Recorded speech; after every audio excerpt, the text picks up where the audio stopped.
Welcome to the show. Today we're going to be going over the running back position for the 2019 fantasy football season. And stay tuned near the end, we're going to give you our top 10 at the running back position for 2020, even though we're filming this the day before the Super Bowl. Let's get right into it. My name is Ben. Of course, you knew that. And with me, as always, is Matty Nice, the nicest fantasy football analyst at this table. Matt, why don't you say something nice? You look sharp today. Oh, my goodness. What a sweetheart. I cannot love this man. Okay. Let's get right into it, though. We're going to talk about the man among boys this season, Christian McCaffrey. Matt, how good was he? He was really good. Wow, that's descript. 1 week below average. That was week 2. Imagine if you sold after week 2 because you're like, oh, he's not going to do it. This is not looking good. And 1 week outside the top 10 on top of that. So through 15 weeks of the fantasy football season, he was a top 10 running back for 13 of those weeks. That's pretty insane. That's insane. Don't expect that again next year. No. I don't think. Almost 10 PPR points ahead of number 2 on a per game average. Is that right? Can that be possible? 10 more points than the next person on average? Insane. I'm going to say no. Well, it's actually true. Crazy. Yeah. But over 400 touches in 2019, 75 more than in 2018. How worried are you that he's been overworked? And we know what happens to running backs when they get overworked one season. They just don't really have the next great season the year after. So how worried are you about the touches? not overly concerned about that aspect of it. The only thing that really, and it's not even a big worry for me about McCaffrey, is just the quarterback situation there is going to be, we don't even know. Didn't really hurt him this year, but I think if, like, say, like, Cam or somebody is back, they're going to be tossing to him less, I believe. A little bit less. Yeah.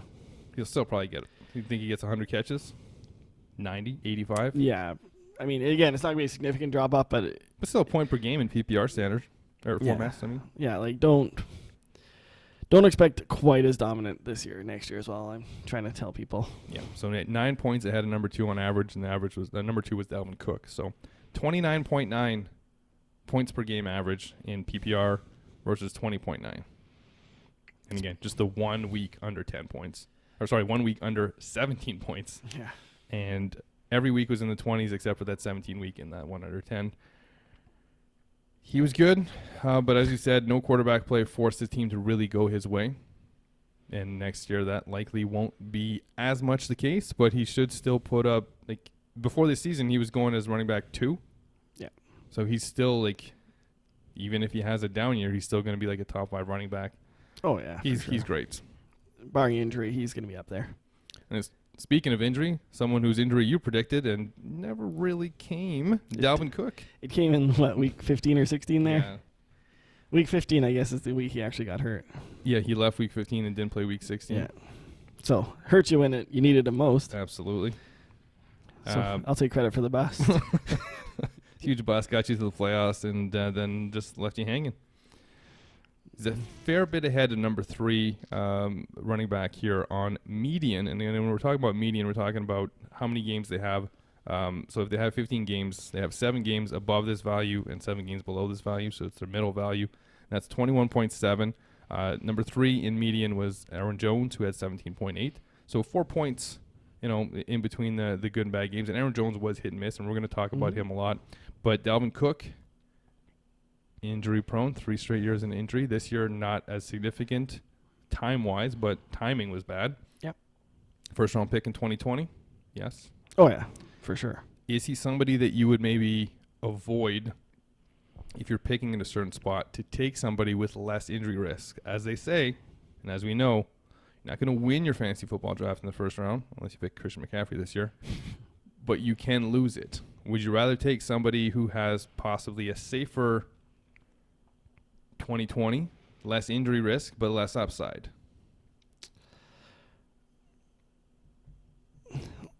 It's kind of hard. Like, who are we talking about exactly? Aaron Jones.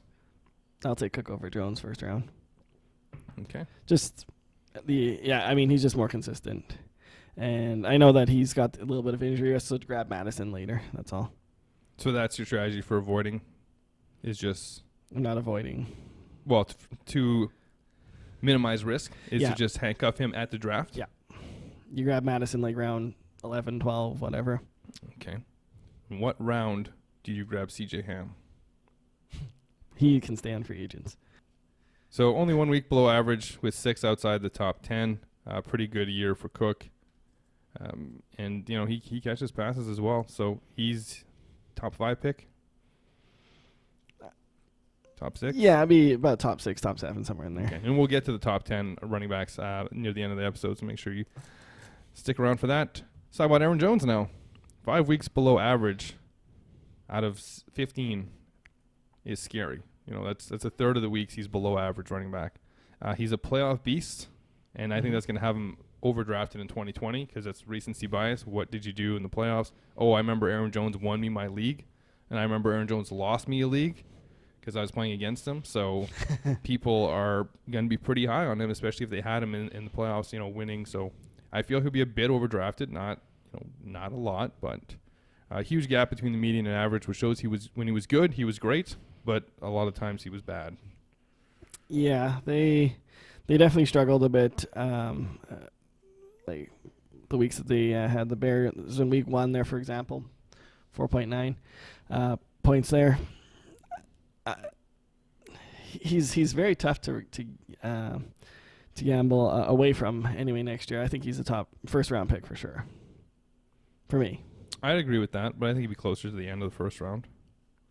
Yeah, okay. Like 10 or 11th overall. Yeah. Like when you have these weeks like in PPR where it's like 4.9, 8.0, 3.9, 3.8, 7.1, and your average is you know almost 20. That's really it's costing you wins. And then when you have a week where you're like 41.6, like, oh great, I won by 20. You know, it's you definitely like to see a little bit more balanced out than that, but I mean, it's nice to have the player that can just blow up on your roster as well. You wouldn't like the dud weeks to be as Dudley as this. Like you would like to see those bad weeks hover around 10-ish, 10, 11, something like that, which is still okay. But again, I wouldn't shy away from Aaron Jones next year. Call me a little bit biased, I guess, but I still think he's going to be really solid next year for everybody. What about drafting Jamaal Williams? As like a cuff? Yeah. Like Jamaal Williams is probably going to be getting enough touches to be drafted, but not to like right near the end, like round 13, 14, 15. And only in PPR leagues where he does catch some passes. Yeah, like I mean, you could see in the real life playoffs they went completely away from Jones. Jamaal. Yeah. But I think that was kind of the game plan, right? Keep him fresh all season, so I could see that happening again. They had a good regular season. Can't really knock what they did there. They just don't have the defense to stop a guy who's been cut by like 7 teams. Yeah, that was really strange. Yeah. Before Matt starts crying over his team, let's move on to Derrick Henry, the juggernaut. He gets better as the season goes on. Only 3 weeks below average and only 3 more outside the top 10, so 9 top 10 weeks. What do you think about this strategy since he's not the best early in the season? Like, he's good, but he's not great. You don't draft him, and then you trade for him in October. Or is he just too good and you just have to draft him? I would be okay with that. Like, I was going to say maybe, mid-October. Like, if it's the same way as it was this year, you could probably get him for a reasonable amount. Like, I mean, up to week 8 here, he wasn't, like, fantastic. No, he had 3 top 10 weeks, 2 below average, and 3 in 3 okay weeks. Like, okay I mean, weeks. you can give, like, and then so you, like, traded Ingram or something for him, like. Yeah. I don't know. But do you think maybe he's shown too much that it would cost a lot more than a Mark Ingram having the year that he did? You'd be looking at possibly an Aaron Jones for him?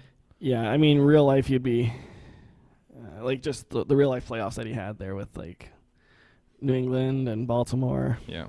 Not great against Kansas City, but I mean, people remember that, right? So that's what people are going to know he's capable of doing. Of course, he's subject to staying in Tennessee, though, too. Do you think that he gets a boost if he goes somewhere else or a drop? Like, do you think that Tennessee runs the ball really well? Like, I know they have Taylor Wan, who's a great tackle, but I don't know much about the line, whether or not they're a good run blocking line. Derrick Henry, when I see him run, doesn't have the quickest first step and takes a while to get going. That's why we call him the juggernaut. Once he gets his momentum going, he'll turn Earl Thomas around and have him block for him. Yeah. But the first couple steps, if you can stop him behind the line or close to the line, he's usually going to be that player we saw early in his career where he's averaging like 2.7 yards per carry. So how much does the line get credit for allowing him to get up to speed? Yeah, I think he gets a drop if he goes away from Tennessee. And I mean, obviously he could end up somewhere with a really good O-liner or something like that, I guess. But I think if you're in that situation, you already got a good running back there. So if he goes to, like, say, New York Jets or something, no, I wouldn't like that. I think he ultimately he'll stay in Tennessee anyway. It just seems like a good fit for him. I mean, he's most of their offense, right? Yeah. So I can't see them letting him go, even if they have to franchise him. A couple players here that we're going to talk about that have no change in value for me, and that's Saquon and Zeke. They're both kind of where they were this season. I know Saquon was the unanimous number one, but I guess now it'll be, he's in the mix for the top four. Some droppers, though. A lot of droppers this season. Todd Gurley, bad knee, bad line. What round do you see this guy going in next year? Third? Fourth? I'm going to say for Gurley, probably around 3, I'd say. Top 15 overall running back this year. Top 10 on average. Only 3 weeks below average with 5 top 10s. He wasn't bad by any means, but he was saved by touchdowns a lot of these weeks too. That's true. And we'll say he's a bad version of almost Aaron Jones. Like, and I'm not saying Todd Gurley's bad. I'm still saying like top 15 running back for sure. But they limit his touches too, right? And that was one of the things that they did all season. And even when they fed him, he wasn't overly great. Like we were worried about this guy coming into the year. Yeah, absolutely. Talked about Malcolm Brown. Talked about Darrell Henderson as being guys you wanted to. Yeah, I mean none of them like. No, nobody ran with it. The line was just too bad. They got rid of 4 of the guys on the offensive line. Had a bunch of rookies in there with 1 veteran. Alvin Kamara. I still believe in the talent. I feel this is just a Michael Thomas-focused year, but I do think he's going to provide good value next year's draft. He was a top 5 running back pick this year. I'm assuming he'll be closer to top 10. Yeah, I'd say that's fair for him. Late first, early second. I'd say mid-second, yeah. Good value there. He was, 11th overall, top 10 when it comes to average. Only 2 weeks below average, and he missed time as well, right? And still finished as the back number 11, missing 2 games. Yeah, they went to Murray a little bit more than I thought they would. And Murray had some good games when he was out. Yeah, so obviously it depended on Drew Brees coming back, though, right? Like if Drew Brees isn't there, he takes a hit too. A bit. I don't think it's that big of a hit. Think they're just going to lean on him more? They could. I mean, the team went 4-0 or 5-0 without Drew Brees if Bridgewater's quarterback. If Taysom Hill's the quarterback, that's a different story. But if it's Bridgewater, I'm not giving these guys a huge hit. I'm thinking that Kamara will still be solid. I'm trying to look here the weeks that Brees was out. I think it was week 2 is when he left. So week 3 to, I guess, week 10 or 11, he didn't have a below-average week. But he only had 1 week that was in the top 10, and that was the first week that Brees was out. Yeah. No, I'm still comfortable with Kamara as like my top back next year. Yeah, same. I'd happily go wide receiver, running back, and have him in the second round. I think I'd be thrilled with that. Let's talk about Le'Veon Bell, and congratulations to Adam Gates, the greatest coach ever at underutilizing talent. Devontae Parker, Ryan Tannehill, Kenyon Drake. All having just career seasons getting away from Adam Gase. So I'm sure Lev Bell will do better if they trade him away. If he stays in New York, how low is he going to fall? Like, what round do you draft him in? 3rd? 4th? 5th? Probably about 12th? 4th to 5th, I think. Like you think that far down, eh? Yeah. I really don't think he's staying in New York, though. No, it seems that he's not. But here's the interesting stat. Only 1 week below average for Le'Veon Bell. As much as he wasn't good, he wasn't bad. He didn't really kill your team. Yes, you drafted him probably way too high with a late first-round pick, and he finished behind Todd Gurley. 15th overall. The average is a little bit better than that. 1, 2, 3, 4, 5, 6 weeks in the top 10. Every other week was just kind of like ho-hum, and then the one bad week. He was the 2019 David Johnson from the year before. Exactly. That's the best way to put it. He was never bad enough to hit your bench, but he was never good enough for you to be thrilled that you were starting him for the value you got him. Yeah, he was just Always there. So do you think that since he was a 2019 version of David Johnson, do you think that, the 2018 version, in 2019, Le'Veon Bell was 2018 David Johnson. I know what you're trying to say. Do you think that in 2020, Le'Veon Bell will be 2019 David Johnson? I sure hope not. No, I don't. I think Lev is out of New York. Like, did you see that? You must have saw that press conference there with Gase talking about him. Ask the GM. Yeah, and did you see Bell's response on Twitter? He put that that gif of Michael Scott from Office there, Steve Carell, just shaking his head. And I think they both mutually want to go separate ways. I mean, who wants to play for Adam Gase? Who wants to be with a coach that doesn't want him? Look at all these guys that did so well when they got away from him. Yeah, and Bell was great before he got there too. Yeah, so hopefully Bell goes somewhere great. Back to Pittsburgh with you. You know where he'd be great? Pittsburgh. Tampa Bay, pass catching back. Yeah, love it. James Conner, the Le'Veon Bell replacement. Injuries, poor offense. He's gonna fall big time. He's what, round 9, round 10, and this was a late first round pick. I don't know if he's gonna fall quite that far, but he's gonna be like round 7 or 8. Nobody's taking him as a starting running back. Like, he's your flex at best. Yeah, but by round 7, you're picking your third running back. Sure. Because I think he's going to be in that RB 25-ish. Because there's still the upside. I assume it's a committee there.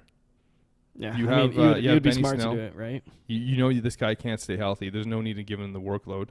And the committee works fine. You keep everyone's pay down. So when contract time rolls around, you can get these guys for cheaper. I no part of them.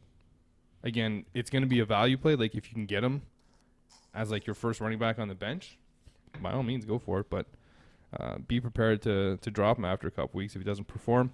Here's a guy that I'm not going to draft, and neither should any of you, and that's Devonta Freeman. He's just awful. He hasn't been the same since the injury. I'm completely avoiding him in 2020. His stats were absolutely putrid. He had 4 weeks below average, 2 weeks in the top 10, and every other week was just meh.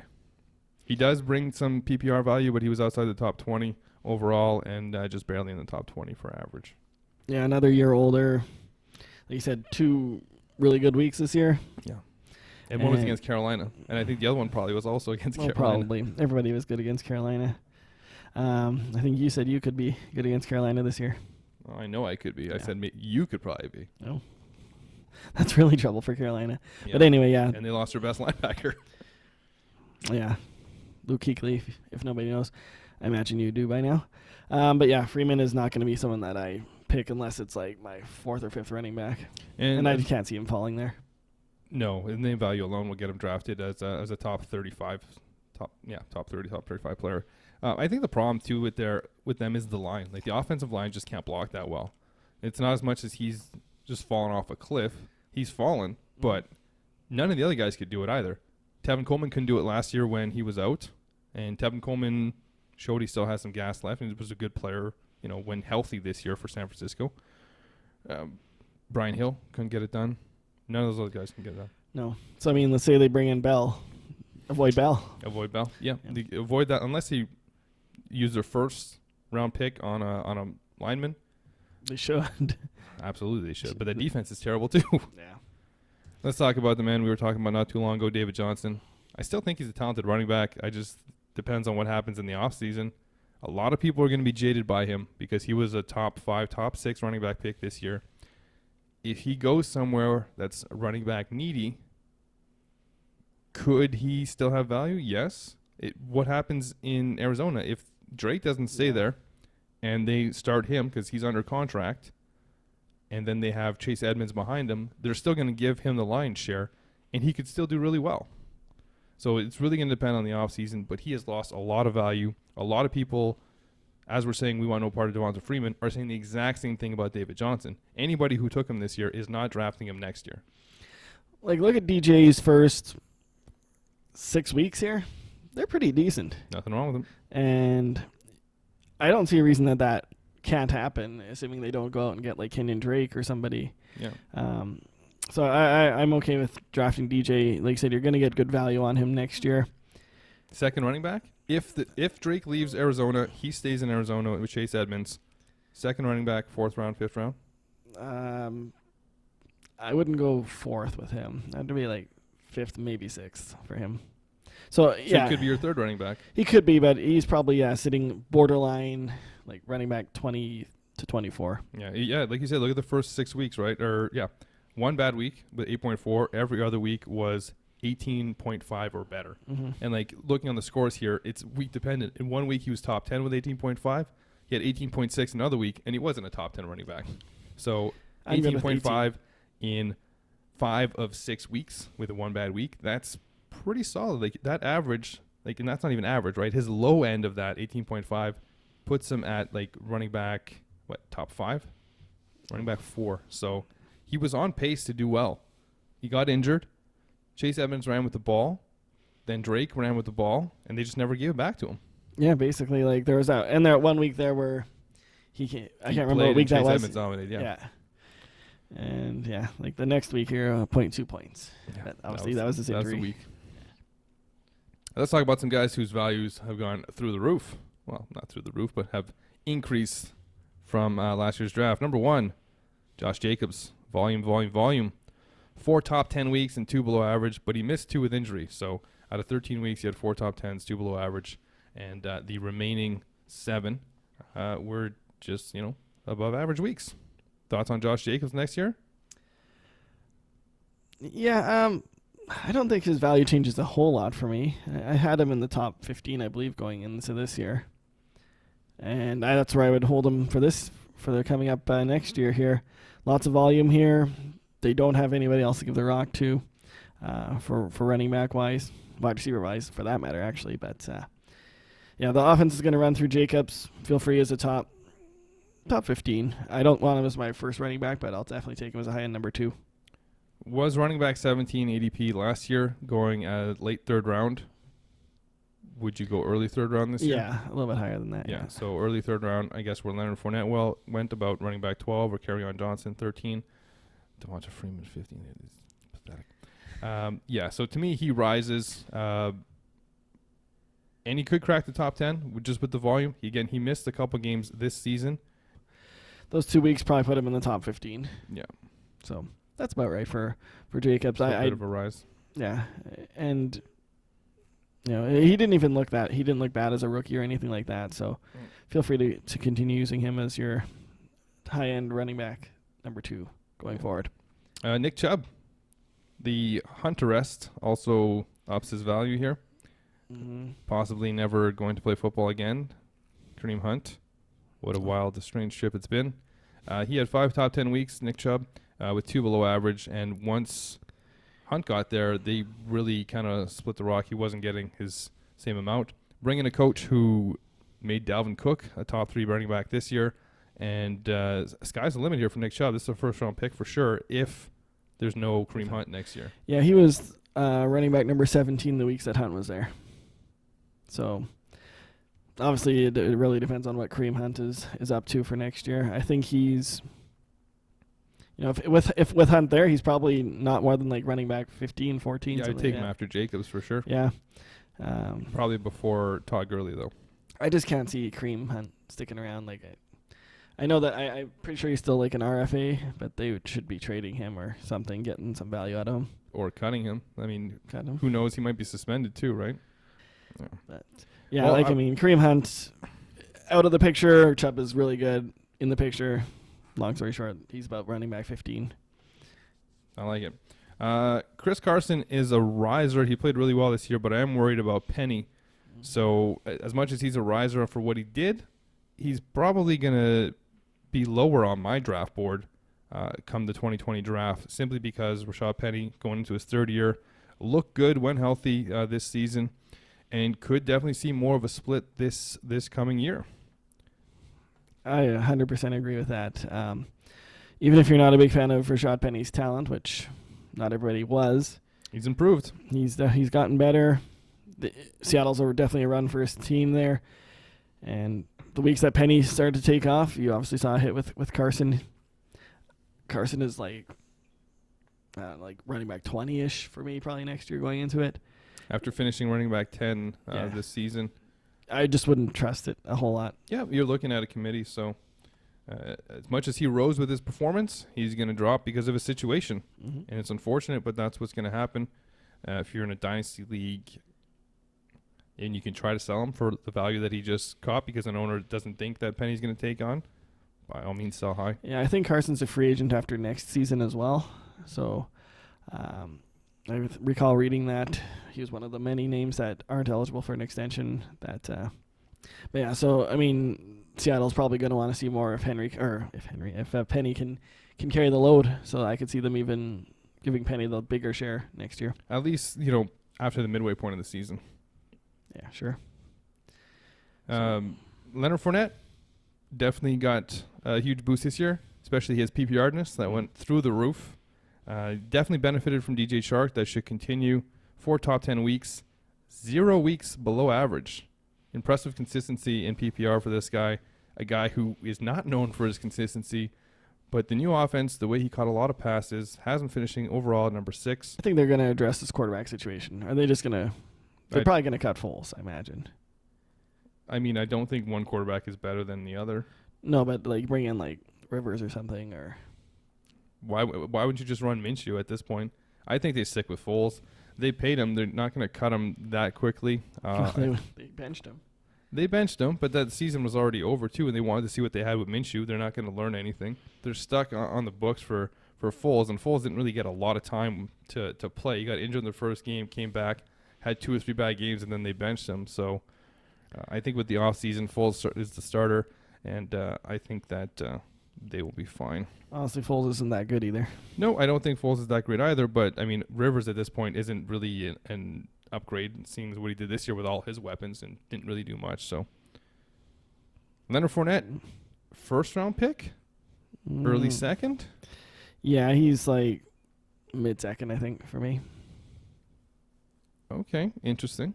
I really like him. And he's also, I don't know if he's, something happened with him where he got suspended at one point by the team and had to forfeit part of his contract.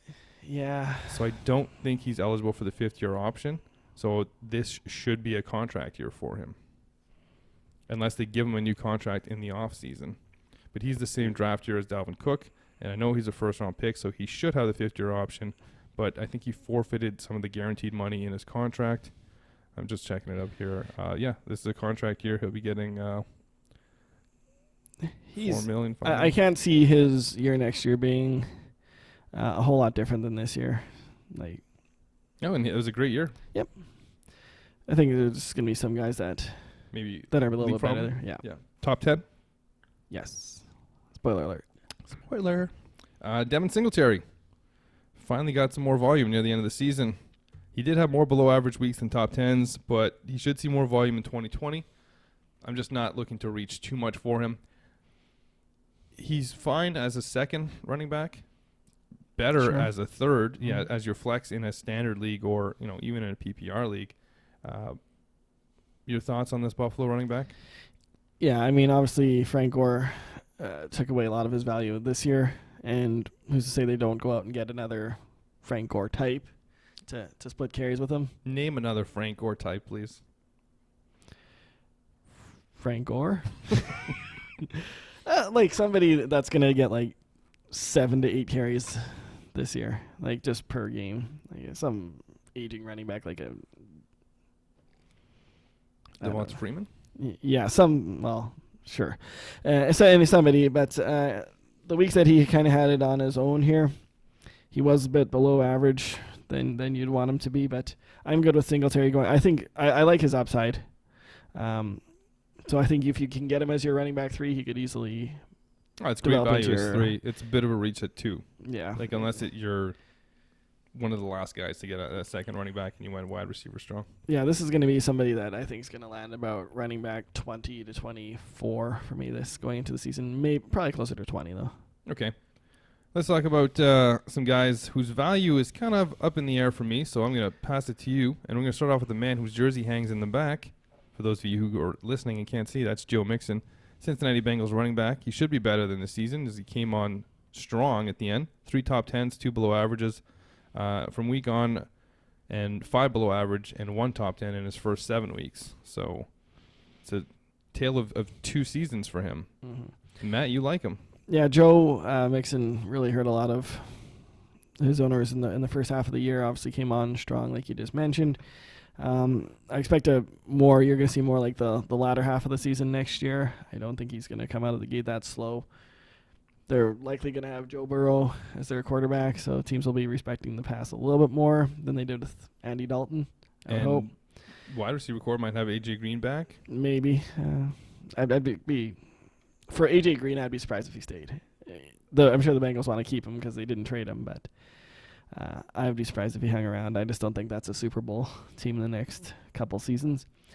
But yeah, they started to rely on him a lot more heavily there towards the end of the year. I like Joe Mixon going into next year. I'm comfortable with it as top running back. Kerryon Johnson. The injury is real scare here. Can you even trust him as your second running back? Or I think as second running back, yes. You still can. He's just got so much talent there. I mean, it's a gamble, by all means, for sure. But I would still take him as my second running back. If I got my round 4, I'd be okay with that. I think that's reaching a bit, just because you could be getting almost nothing out of him. And even the weeks where he was healthy, he wasn't overly good. This is Detroit, right? They can't run, and they don't know how to use a tight end. And they have top-end talent at both those positions, and they might just waste it. So, can I interrupt you for 1 second? I found my Frank Gore. It's Carlos Hyde. It's Carlos Hyde? Yeah. Fair enough. I think Kerryon Johnson, to me, I'll take Devin Singletary over him.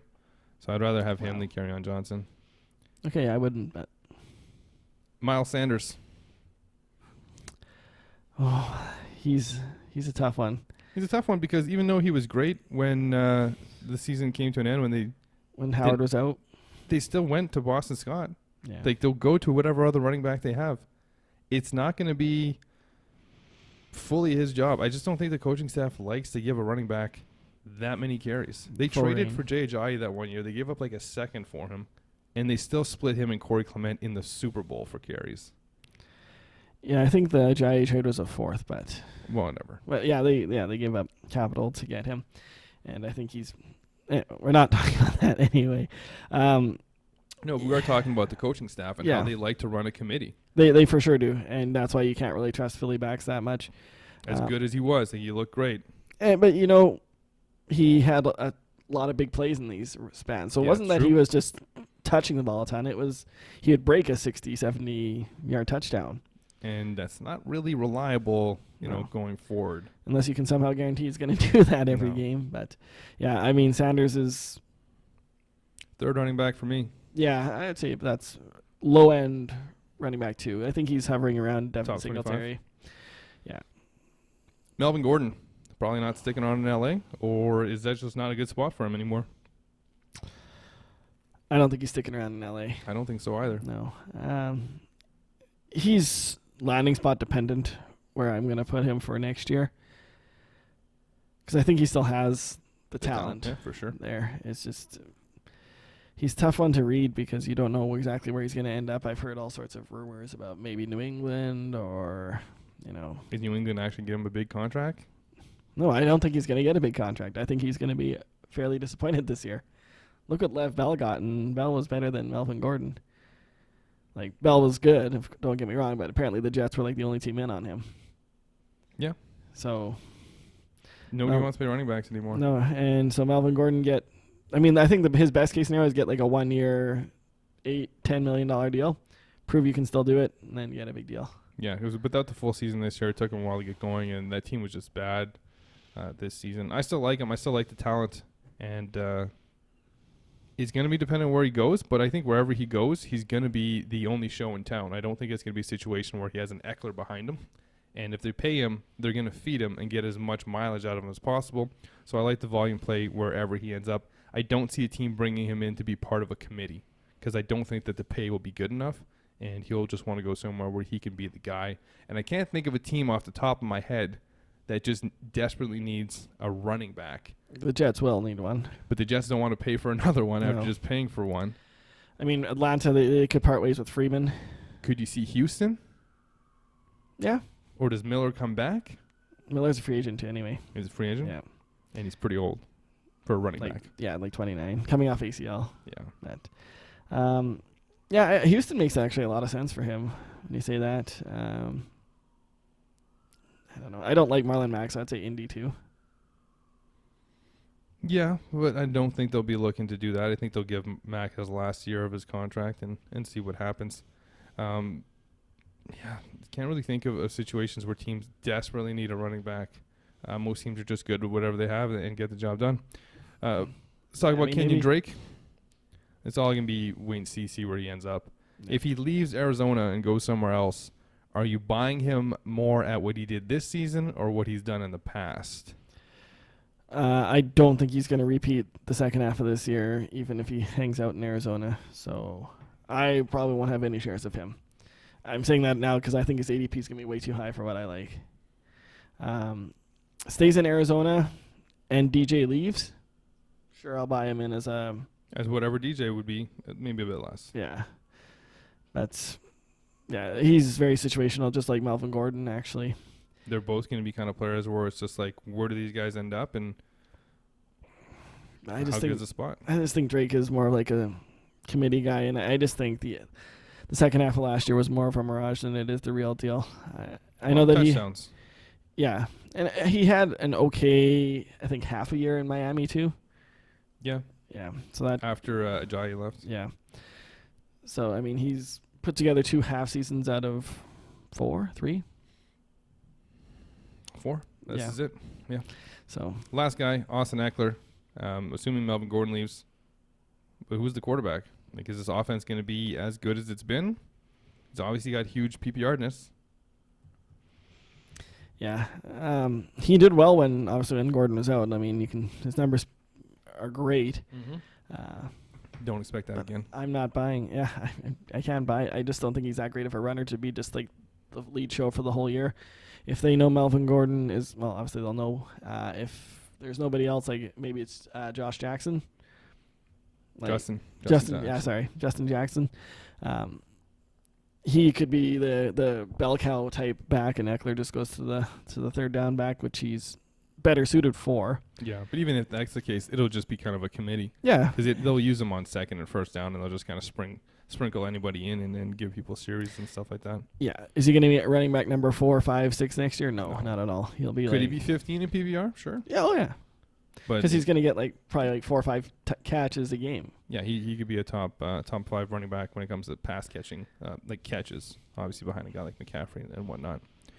Matt, anybody else that you would like to talk about before we get onto the top 10? I think we hit them all. Yeah, we're actually no, not necessarily a person per se. It's the situation. We all saw what Raheem Mostert just did recently, like 2 weeks ago, per recording, against Green Bay, 220 yards. Don't buy that going into next year. This is going to be a committee. They've still got Breda. They still got Coleman.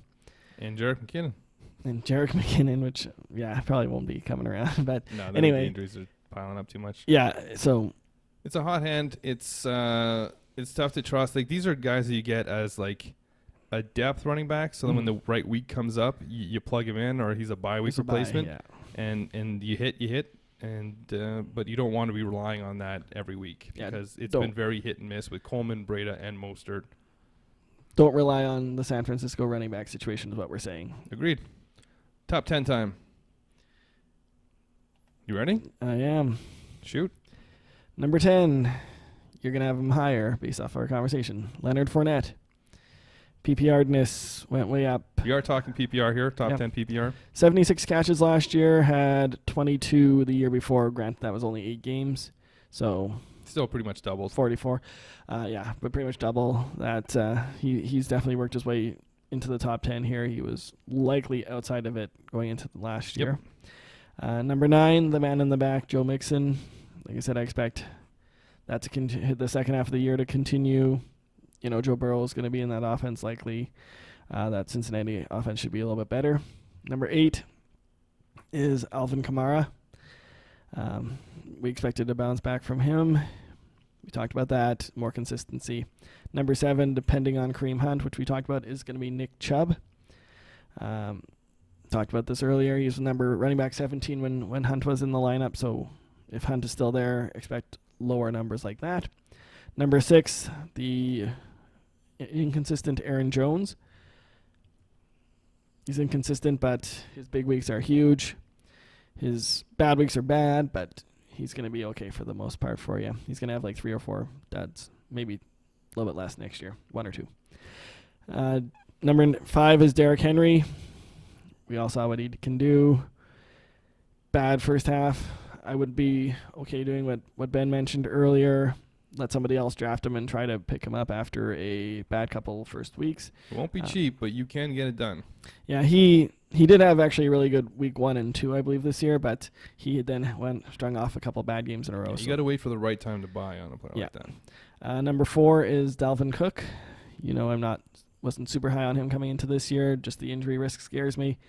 He did prove that he could stay healthy for most of the season until the finals of your fantasy football playoffs.